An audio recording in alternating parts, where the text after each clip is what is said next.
Hi everyone, welcome or welcome back to my channel. I'm Flaminia, a knitter from Italy, and welcome to my knitting YouTube channel.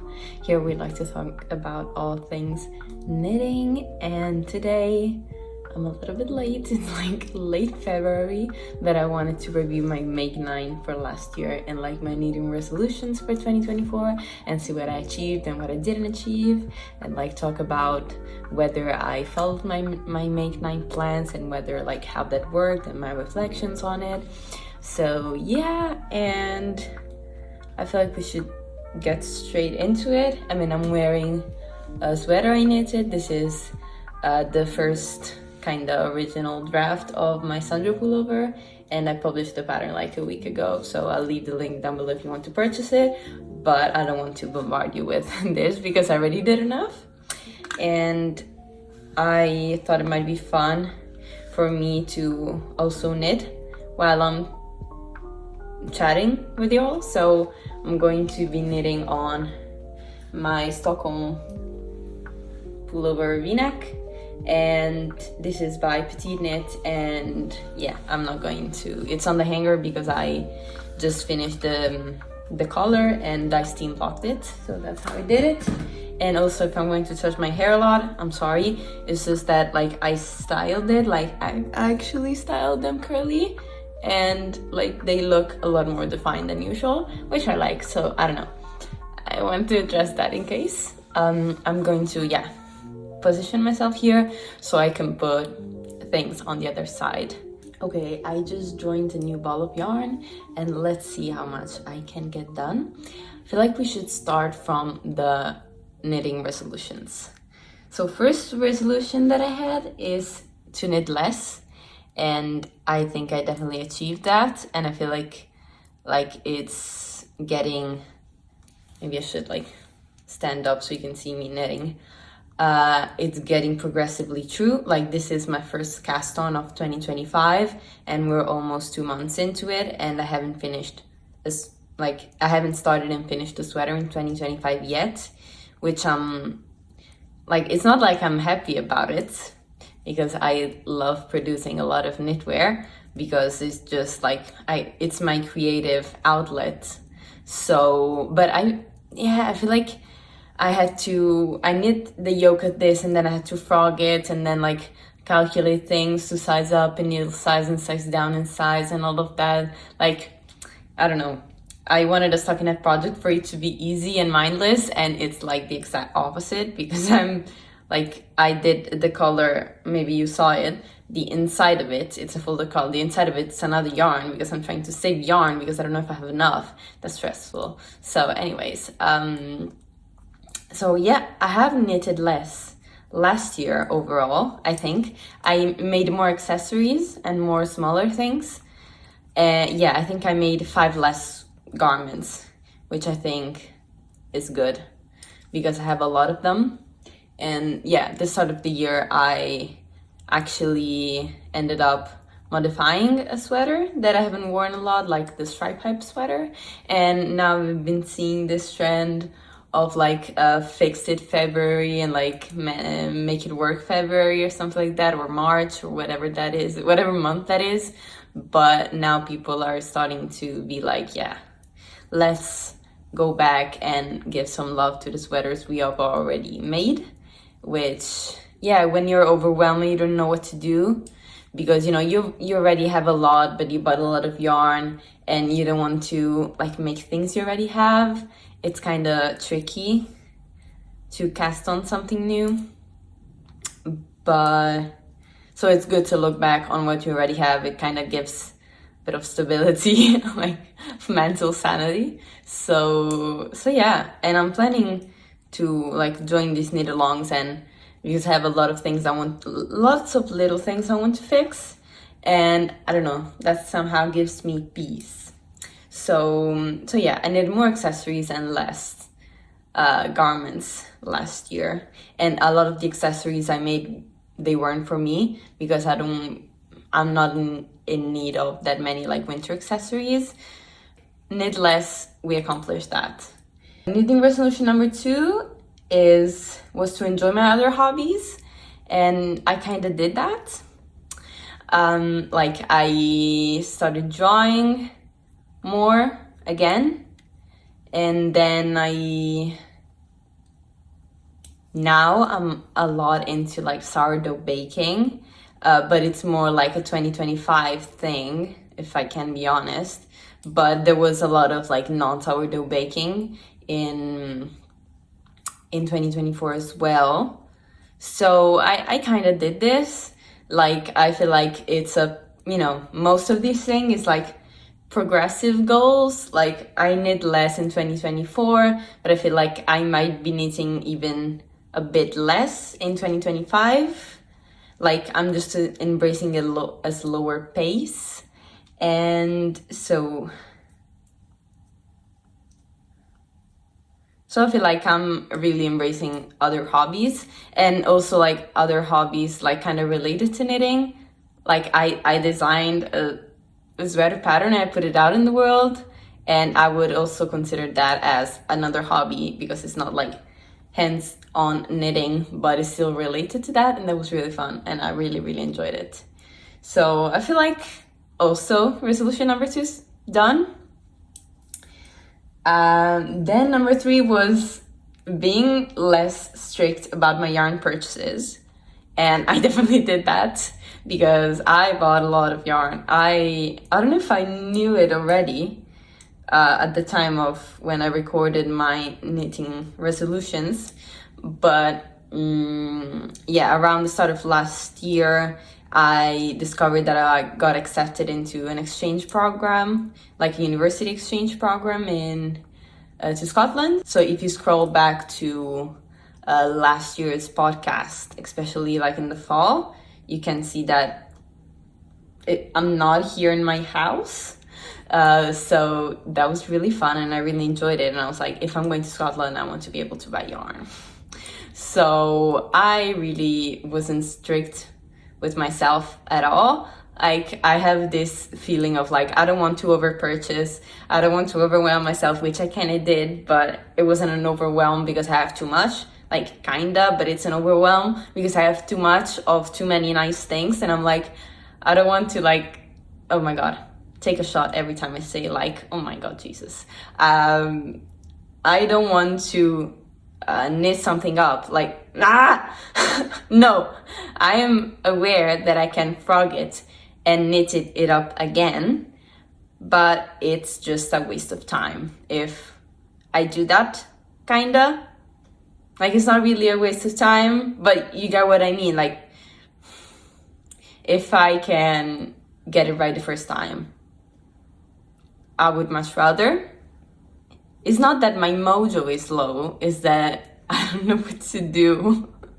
So yeah, this is like quite a simple project, and it's supposed to be, and I'm kind of enjoying working my way through it. So yeah, I definitely achieved resolution number 3 as well. So that was good. And especially in the last part of the year, as I said. Then resolution number 4 was tracking my expenses.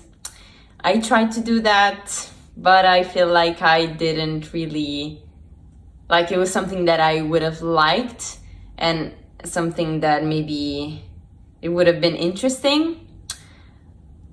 I just gave up halfway through. It's not that I gave up, like I tried to do that, but I hadn't set up an efficient way of keeping track of my expenses. It really wasn't well organized. It was like, oh yeah, plus this and this and that, minus this and this and that, and then plus and minus, and then no, that didn't really work. And I feel like I didn't even put that much effort into it. Maybe this year I will be better. I feel like I would like to try again in 2025. Knitting resolution number 4, I feel like it's a fail, but that's fine. Number 5 was knitting more blankets, and I kind of did it. Like, it was kind of ambitious because I started a blanket in like 2023, if I'm not wrong, and it took me 1.5 years, and I finished it this August. And then in September, like I finished it basically, yeah, August. And September I left for Scotland, so I couldn't, like it wasn't that clever to start a huge blanket in Scotland and then like bring it all back. It was kind of not the smartest decision travel wise to move with an entire whip blanket. That wasn't the smartest thing. So let's say that it's half done. Like I finished the blanket that I had on the needles. I feel like I wanted to finish that and start a new one, or maybe start multiple at the same time. I didn't start new ones yet. So kind of yes and no, kind of half, kind of neutral on the yes. Like for sure I finished more blankets than the previous year, because in 2023 I was knitting on the blanket but I didn't finish it. So nominatively and technically I finished one more blanket in 2024 than the previous years. So I would say kind of like more of achieved than non-achieved, but like it's knit more blankets. So, you know, it's a bit of a gray area. Like, what do you mean with more? So yeah. Then number 6 was get a yarn advent. I didn't do this. Again, I was in Scotland, and I really hope the Creabea would have organized the scrappy, swappy yarn advents that she did in 2023, but she didn't do it in 2024, which is fine because I bet that's a lot of work. So that would have been lovely, and I really, really want to get a yarn advent next year. Like if it's not a yarn advent, it's like a scrap advent with my knitting friends, because I want something knitting related to open during Advent, and I want to make a scrappy blanket out of it, or a scrappy whatever I want to do. Like I want to have an Advent project next year, and I'm really determined. Like if I'm not going to do it this year either, I'm a clown. So I really want a yarn advent, but they're really expensive. So, and I like hand-dyed yarns, but I'm not a fan in the sense that I haven't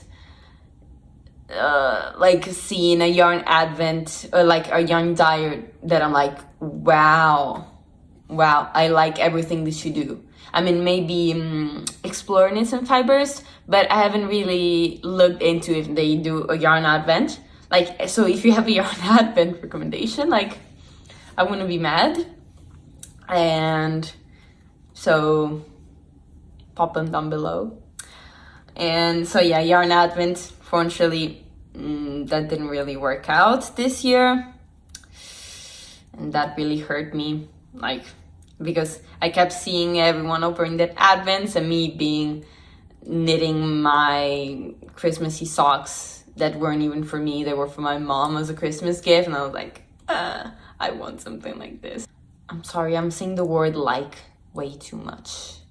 Last one is my favorite, is meet more knitting people, and I did it. I have a group of knitters all from Rome, and this, like, when this video comes out, I think we're going to go to a yarn craft kind of festival together. That would be really fun, and they really supported me throughout the whole pattern writing situation, and we text every single day on like updates of what we're knitting on and new patterns coming out and other personal things. So like, we're a good group. So if you're from like Rome or surrounding areas and you want to meet up, let me know, because I'm always open. So I feel like knitting resolution number 7 is huge tick. Really did that this year, and I couldn't be more happy. And also I met a lot of knitting people in Edinburgh as well, and that was super fun. And I kind of miss that, like, of Scotland. It's knitting is so much a bigger thing in Scotland, I would go to the cafe and maybe bring my knitting, and I would see people with like colorwork mittens and sock projects on the needles, and I'm like, wow.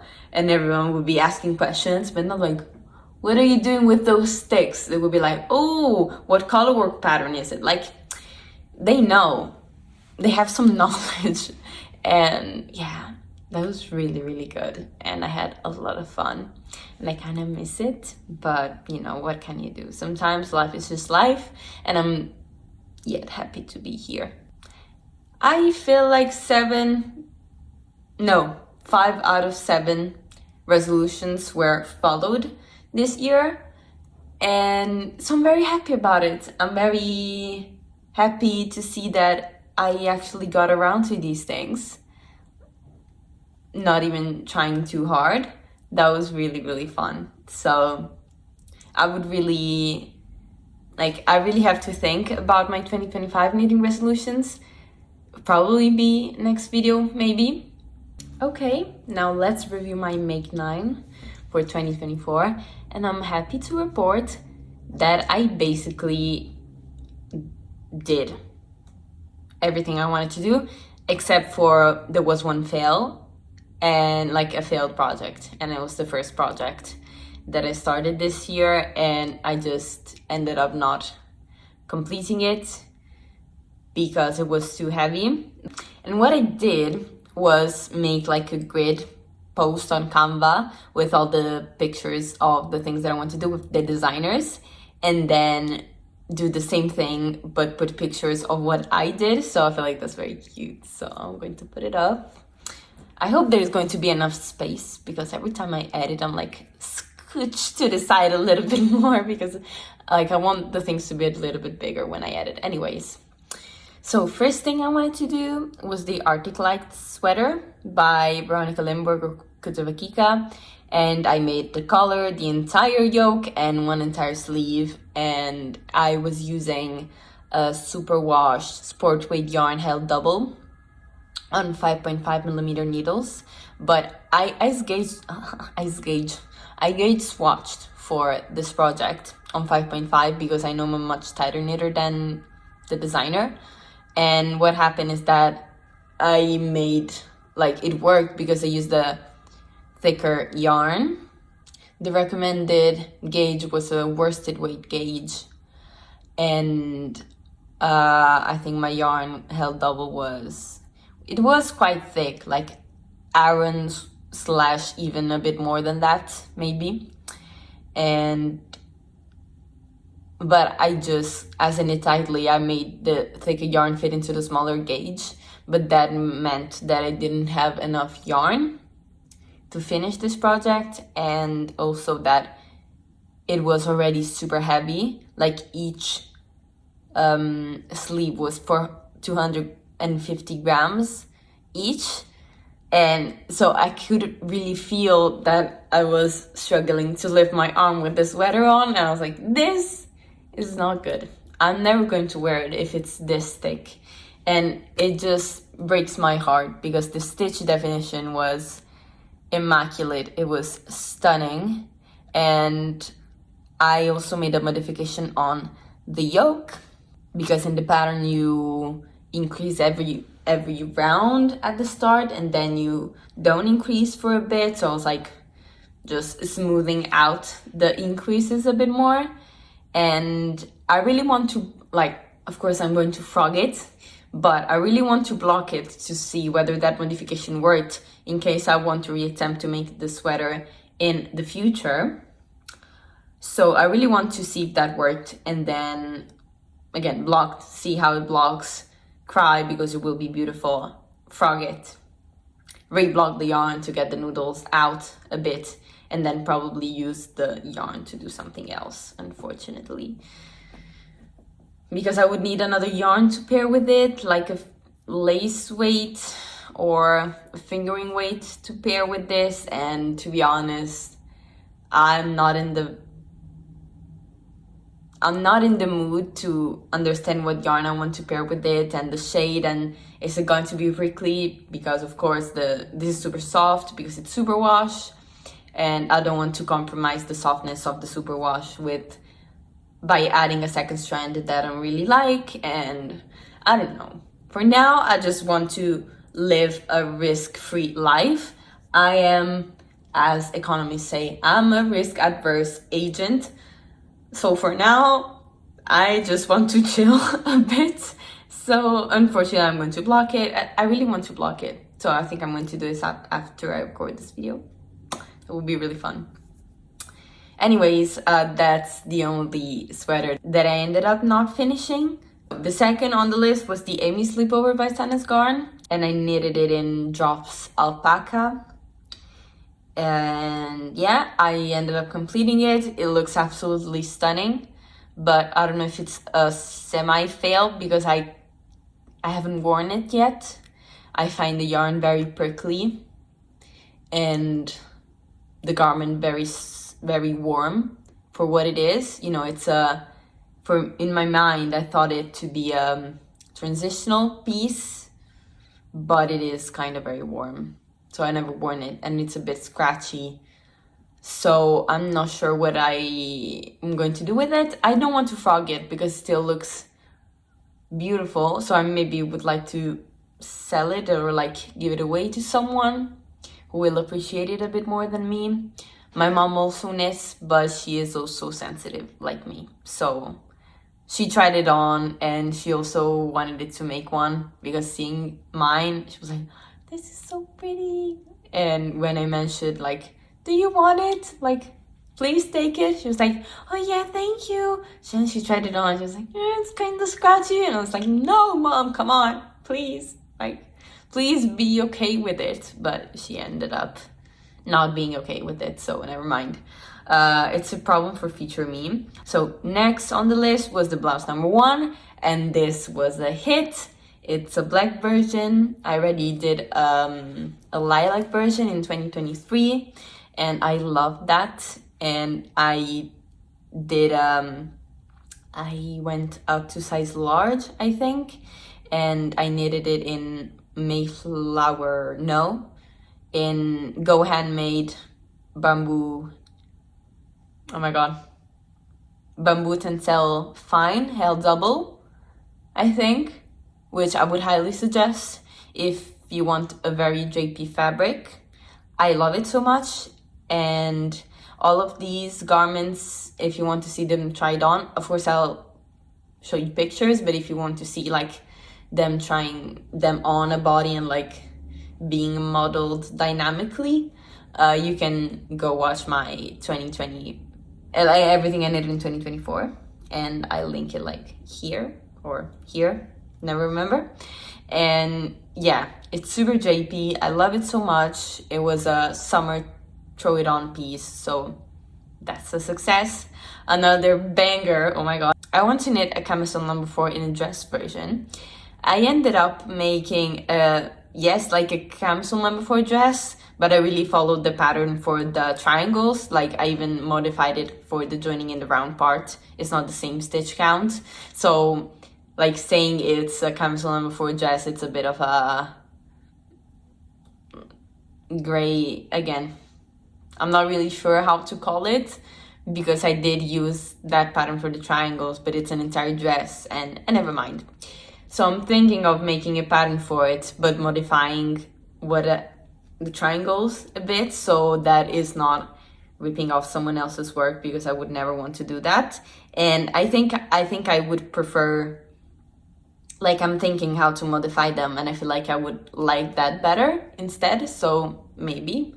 But we will see, because, you know, as I told you, I'm in a very chill mode, so I'm going to, like, if what I have in mind goes to, like, if it ends up working, you'll know in one of the next podcast episodes, so, But I made this, wow, it's a round skirt dress, and it has bows at the top, because everyone said that I-cord straps stretch out a lot when wearing, so I was like, you know what, just going to do longer I-cords and tie them up so that even if they grow, I can just adjust it. So that was really nice. And some people on Instagram went mad and really loved this thing, and it was like a made to measure thing. Like I measured myself and kind of worked out the shaping, so that was really cool. So I don't know, some people asked for the pattern. Let's see, I'm not really sure how to organize that, you know, what kind of pattern I want to make, because I would have to make another sample, but how many samples of this, like how many summer dresses like this do I need?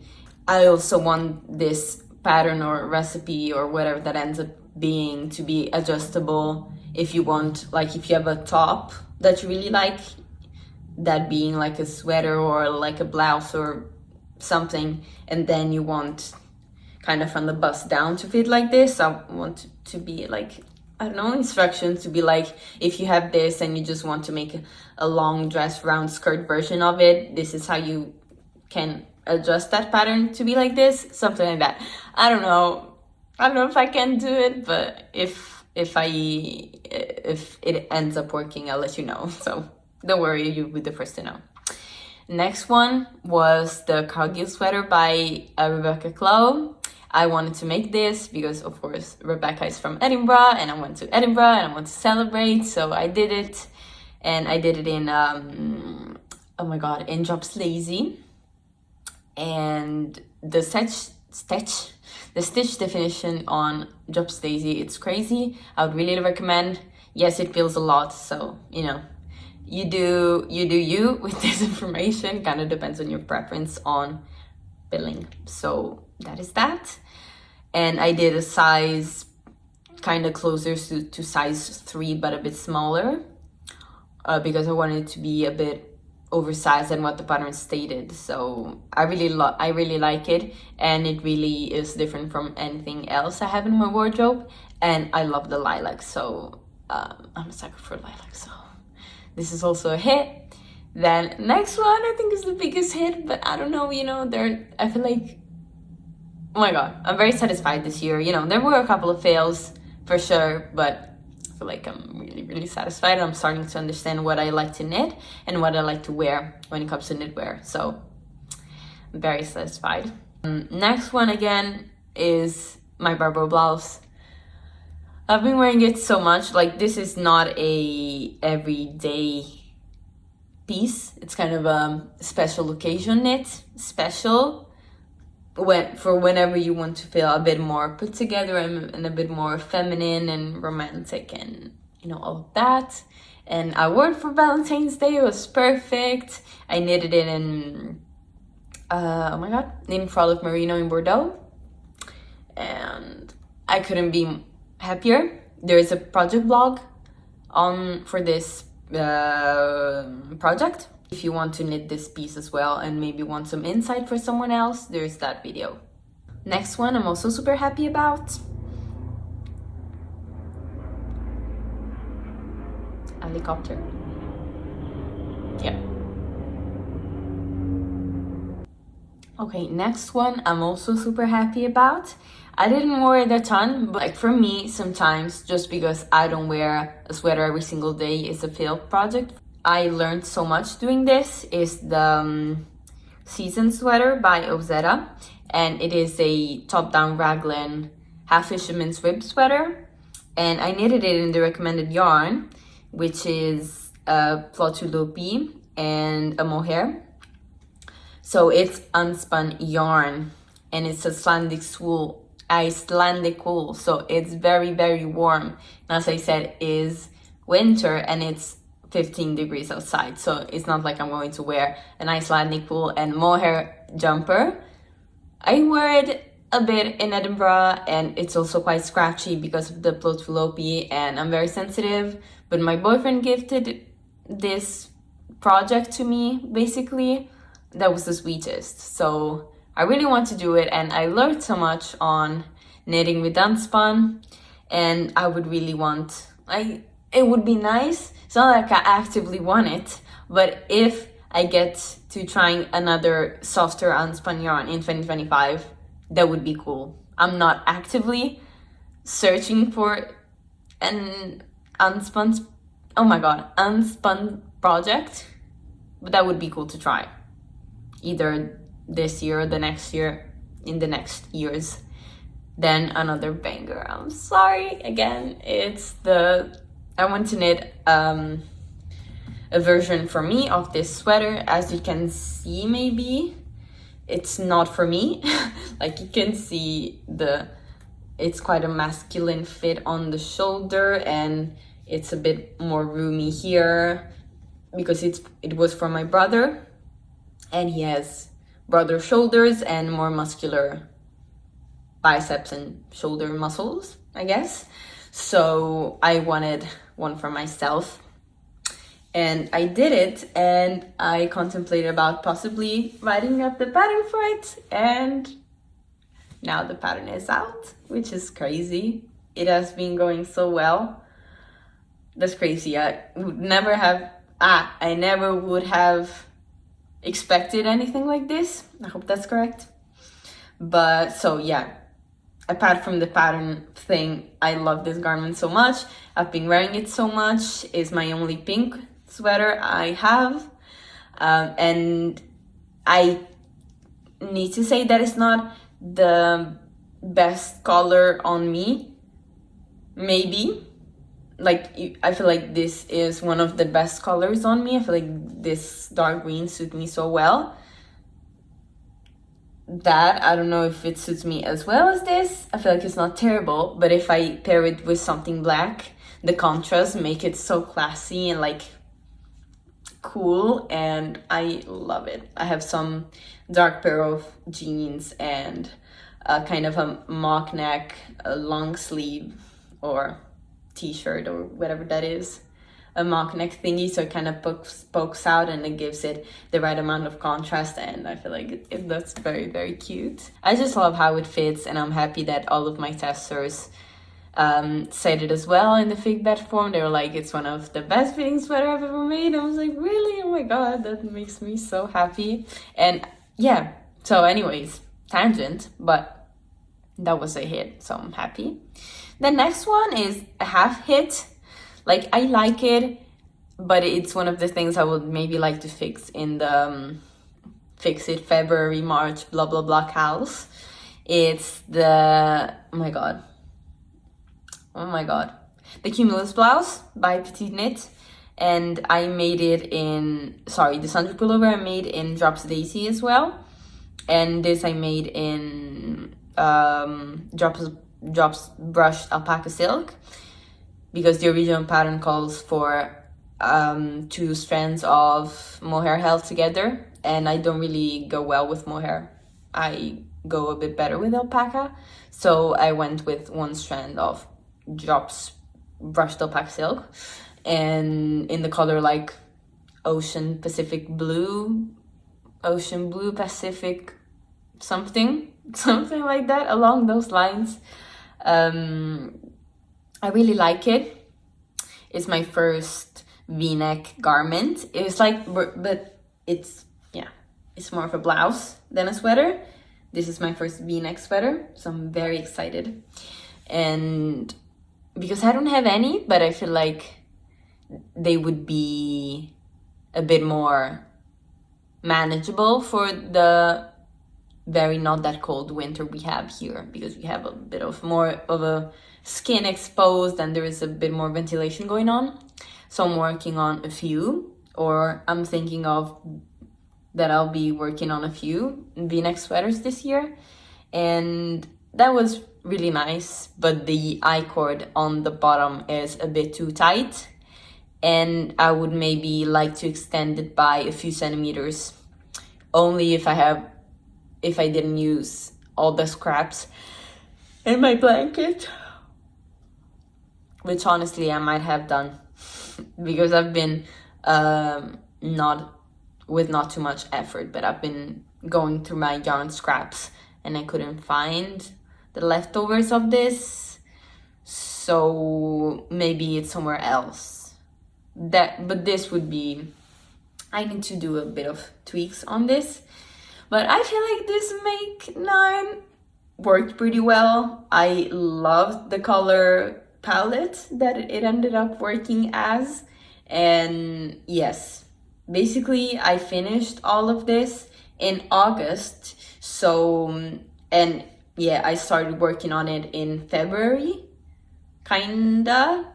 February, March. So from March to August, I worked on the Make 9, and then I had a bit of time in January, February, and from September to December to basically go mad and work at whatever I want. So that worked pretty well because having really clear plans on what I want to do meant that I could get some, like, all of this yarn out of my stash, which I'm really proud of. So thoughts on the Make 9. If you have really clear plans and you like following plans to a T, I would recommend doing the grid photos things, because every time I would make a new progress picture, I would put it into the camera being like, oh my gosh, like it's almost there, I'm almost there, you're starting to look like something. So that really motivated me. And again, if you have really clear plans on sweaters that you want to do and what yarn you want to make those in, then it would work. And if you're a bit of an OCD person and you're like, oh yeah, I said I would make this, I really want to make this, then it would work. I loved the Make 9 and it really worked for me this past year. I don't know if I'm going to make it another one for this year, just because again I have so many options to choose from that I still have to decide on, and so many new patterns came out, you know. So I'm like, these weren't particularly new patterns at the time when I decided to make the Make 9. It was just things that I've been wanting to make for a long time. Now I'm like, I made these, and of course there are some other things that I've been wanting to make for a long time, but do they match with the yarn I now have in stash? Because I have a lot in stash now.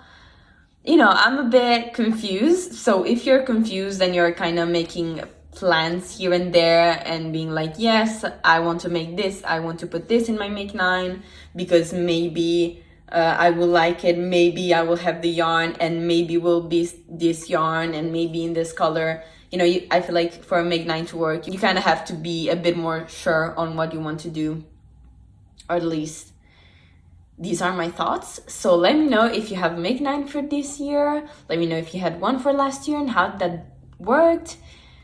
And yeah, if you in general have other plans for this year. Next video will be my plans for 2025, and I'm starting to understand what kind of video that I want that to be. I feel like that would be more of a dream knit kind of plans video. So yeah, I did Make 9 last year and I'm trying something different this year, so let's see how they compare. That I feel like that would be really fun.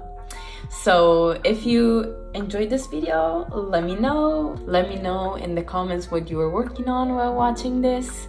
If you want, you can follow me on Instagram or subscribe to this channel if you want. If you don't want, that's totally fine. But in the meantime, until I see you again, hopefully soon, I hope your knitting is a success and that you're having a nice time. So bye guys, a kiss from me.